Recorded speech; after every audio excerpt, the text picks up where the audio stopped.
Good day, friends. I'm Kerry Dillinger. This is Bible Class Topics. Welcome back to part 2 of 2 in our lesson entitled Jesus Christ, the Lion of Judah. Now, this is lesson 12 of our Preaching Jesus series. If you've missed any of those lessons, I will put a link to that playlist in the end card and in the description below. But I will tell you, all of these lessons except for this one and part 1 are standalone. If you haven't seen part 1 of Jesus Christ, the Lion of Judah, I would highly recommend you exit this video, click on the link below, and go watch that video first. This lesson will be so much better for you after having seen and studied the previous lesson. Let's get started.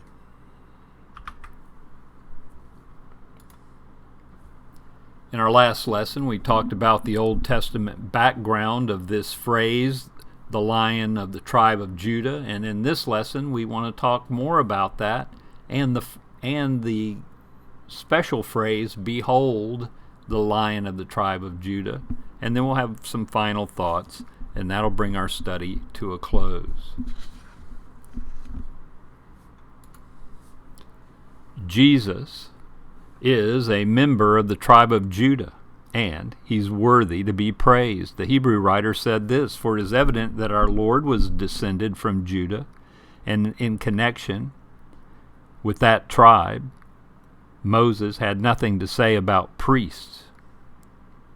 In Revelation 5, 9 through 10, "And they sang a new song, saying, Worthy are you to take the scroll and to open its seals, for you were slain, and by your blood you ransomed people for God from every tribe and language and people and nation, and you made them a kingdom and priests to our God, and they shall reign on the earth."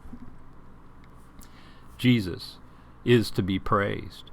He is of the tribe of Judah. Jesus is victorious over all of his enemies. In Acts 2, 34 and 35, Peter is preaching on the day of Pentecost. "For David did not ascend into the heavens, but he himself says, The Lord said to my Lord, Sit at my right hand until I make your enemies your footstool." And then in Revelation 17:14, "They will make war on the Lamb, and the Lamb will conquer them, for he is Lord of lords and King of kings, and those who are called and chosen and faithful." In Revelation 5:14, we see that all creation bows before King Jesus, and the 4 living creatures said, "Amen," and the elders fell down and worshipped. As the lion is the king of the beast, when this figure is applied to Jesus, it symbolizes his authority and his power. In Matthew 28:18, as Matthew is concluding his gospel, we have Jesus coming and saying to them, "All authority in heaven and on earth has been given unto me." Jesus is the ultimate expression of power from the tribe of Judah. Jesus is the lawgiver through whom God speaks. In Hebrews 1, 1 and 2, the Hebrew writer says, "Long ago, at many times and in many ways, God spoke to our fathers by the prophets. But in these last days, he has spoken to us by his Son, whom he appointed the heir of all things, through whom also he created the world." Jesus holds the royal scepter of kingship. Further along in Hebrews chapter 1, verse 8, "But of the Son he says, Your throne, O God, is forever and ever. The scepter of uprightness is the scepter of your kingdom."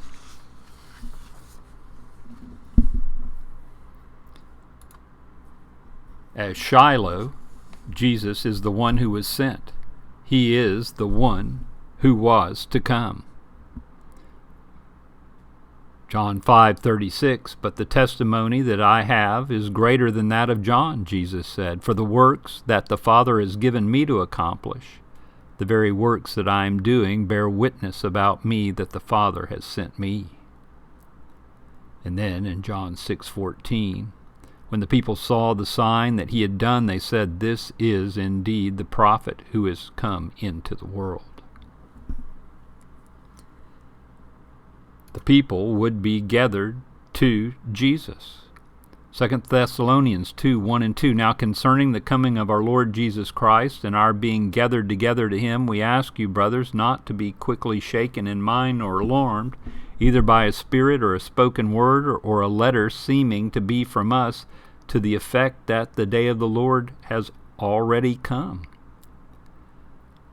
And then, continuing our reading in Hebrews 5, now verse 9, and being made perfect, he, that is Jesus, became the source of eternal salvation to all who obey him, being designated or signed by God a high priest after the order of Melchizedek. As Judah was to be fruitful, it's an interesting side point that Jesus likened himself to a fruitful vine. And now we're going to take a rather lengthy reading from John chapter 15, the first 17 verses. I am the true vine, Jesus says, and my Father is the vine dresser.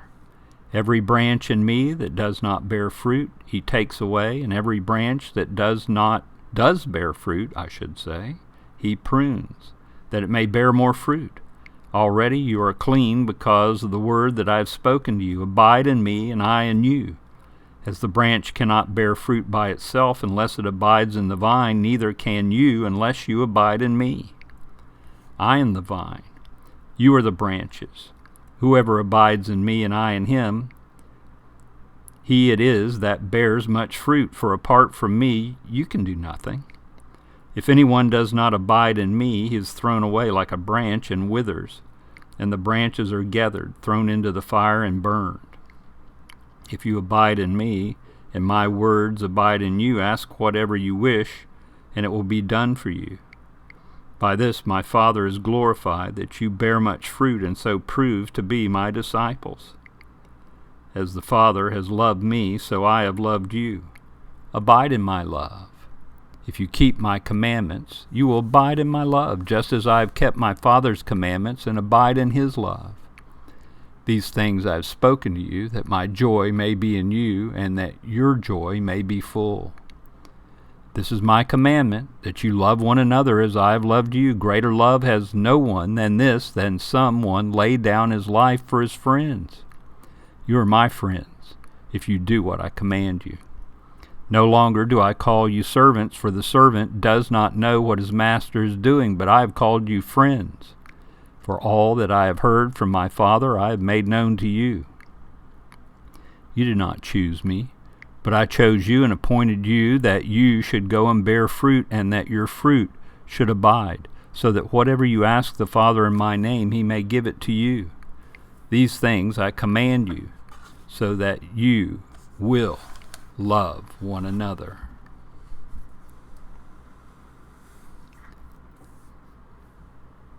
The kingdom of Christ prospers. It can never be defeated.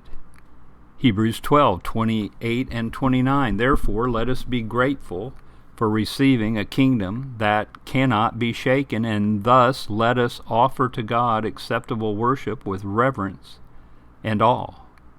For our God is a consuming fire. Jesus is the ultimate expression of all these things that are related to the tribe of Judah, and being the Lion of the tribe of Judah. As the Lamb, Jesus is the Savior and Redeemer in the book of Revelation, but as the Lion, he is bold, and he's powerful, and he has kingly authority. Jesus Christ is the conquering King. One with such supremacy and regal dignity could be entrusted with opening the seals, as we've read quite a few times in this study from Revelations 5:5. We'll read it again. And one of the elders said to me, Weep no more. Behold, the Lion of the tribe of Judah, the root of David, has conquered, so that he can open the scroll and the seven seals.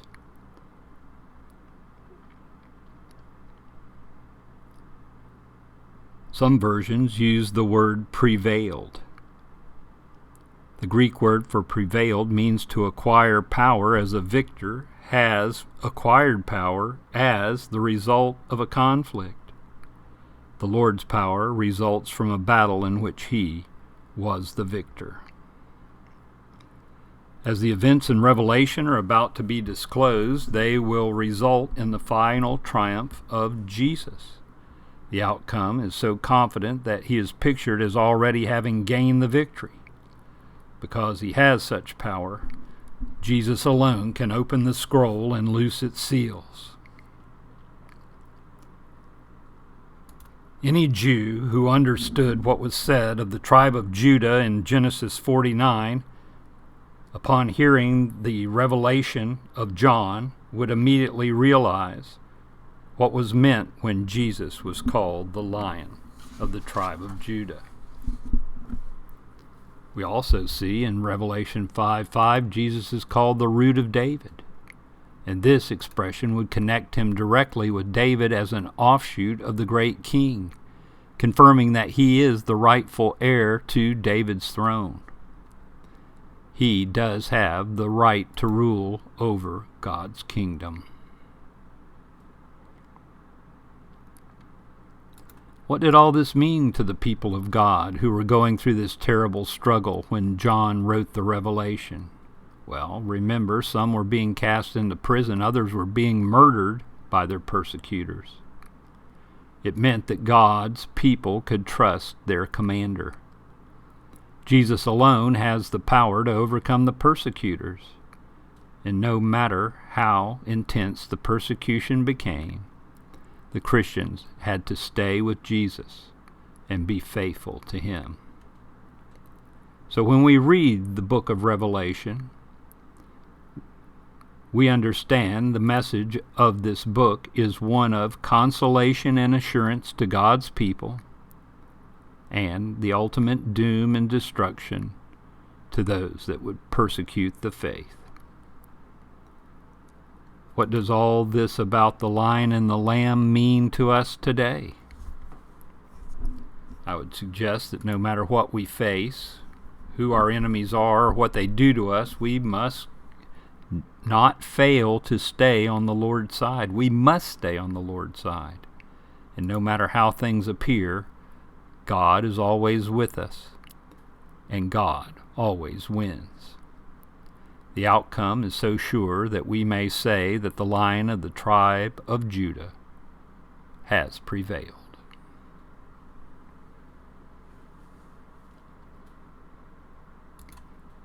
Our outline came from Taylor and Padfield at padfield.com.